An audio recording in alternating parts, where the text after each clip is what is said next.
Orphan Trained Children, Lucy's Wish by Joan Lowery Nixon. Chapter 5.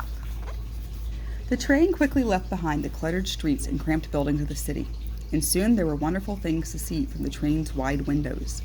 There were open stretches of land planted with green growing things. Horses ran from the noisy engine and clattering cars. Cows either gave the train a curious stare or just kept grazing. And there were tiny farmhouses, real houses. The children crowded to the windows. "Look at that white house with 2 chimneys. It's so big. How many families do you think live in that house?" Lucy asked.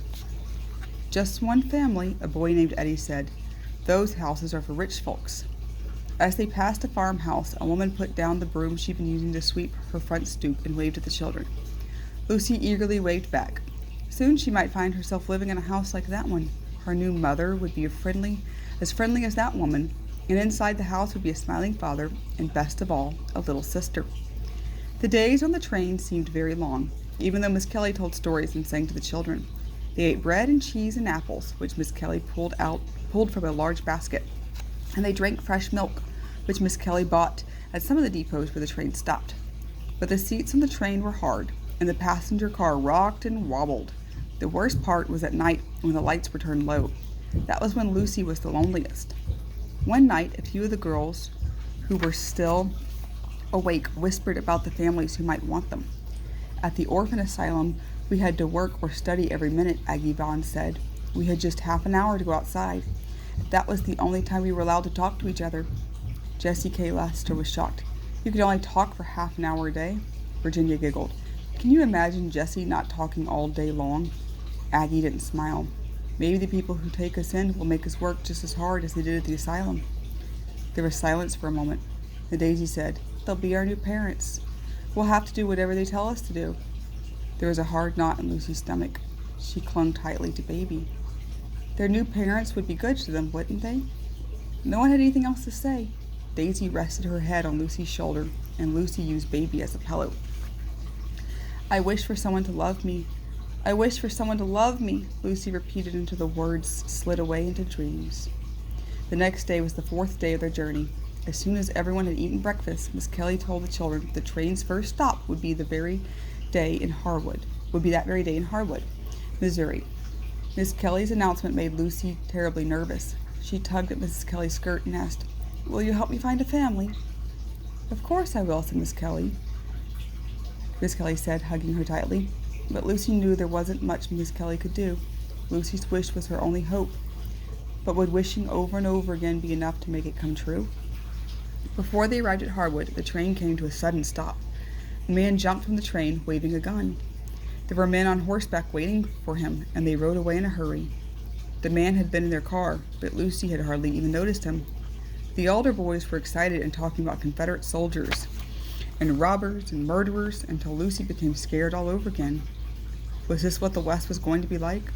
Miss Kelly soothed the children. "He's gone," she said. "He won't frighten us again." Lucy relaxed and turned her thoughts to more important things. Soon the train would arrive in Harwood. People would come to see them and choose them. Would her new family be there? Miss Kelly brushed the girls' hair and tied ribbons into big white bows. Lucy loved her bow. It was the first one she'd ever had. Each child was given a clean cotton handkerchief. Lucy shoved hers into her skirt pocket. She was surprised when her fingers touched the cool, smooth, round surface. As she pulled out the marble, she thought, Henry's gift. The swirl of blue and greens made her think of Mom and home. Lucy held back her tears. The train began to slow, and Miss Kelly called out, "Settle down, children. I want you to listen." Lucy dropped the marble back into her pocket.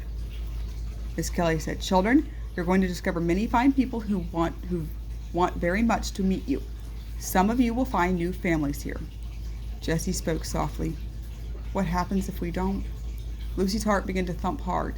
Miss Kelly answered, "Then you'll still have me. I'll be with you. I won't leave you until you all find homes." "Do you promise you will stay with us?" Lucy asked. "I promise," Miss Kelly said. "My job is to make sure that you all have good homes." Lucy's heart grew quiet, but she still held tightly to Baby. She still hoped with all her heart that her wish would come true. When the train stopped in Harwood, a man came aboard to greet Miss Kelly. She turned to the children and said, "Pick up your luggage, boys and girls. We'll leave the train and walk 2 blocks to the Methodist Church, where we'll meet the people who have come to see you. Remember!" You're wonderful children, and I'm very, very proud of you. The families who get you will be lucky, so hold your heads high and smile." There were a lot of people on the platform who had come just to look at the orphans. Lucy blushed. She hated being stared at. She hated hearing people talk about her as though she couldn't hear. Staring straight ahead, she followed Miss Kelly and the other children down a dusty street to the Methodist church. The church was filled with people. At one end there was a raised platform. 3 rows of stools were on the platform, and Miss Kelly seated the children on the stools. The smallest were in front, the largest in back. Lucy found herself at one end of the middle row. When they were all settled, Miss Kelly told the people who had come to see the children about the Children's Aid Society. Then she introduced each child. Lucy was terrified when her name was called. She looked out at all the faces and wondered whether anyone there would want her. Daisy was introduced next, and all the eyes turned to look at Daisy. Miss Kelly invited those who had come to visit the stage and get to know the children. A buzz of voices quickly filled the room. A woman ran to swoop up little Lizzie, and Lucy saw 2 of the older boys being chosen. "Choose me," she thought, and dared to look into the eyes of a young couple who were standing nearby. But their eyes were on sisters Emily and Harriet Averill. Neither the woman nor the man glanced in Lucy's direction. Lucy knew she should smile, but she was too frightened. She wrapped her arms around herself, scarcely daring to look up. Couples strolled nearby. Some of them stopped to chat with one or more of the children. Many of the stools on the platform emptied as people signed the papers to take an orphan train rider. The room became quieter. Lucy heard Miss Kelly thank the committee members for their help, and she heard someone behind her sob. She quickly straightened and looked around the room. It was practically empty. Only a few of the orphan train children were left. "No one chose us," Lucy whispered in surprise and fear. "No one wanted us." Miss Kelly stepped up to Lucy and took her hand. "Don't worry," she said. "We have 2 more stops to make. We will find a family for you." She smiled, but Lucy didn't smile back.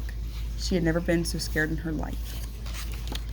So we were looking in this page, and they had, on this page when we were reading, 2 of the older boys were being chosen, and the little girl was chosen too. So a little girl and 2 older boys.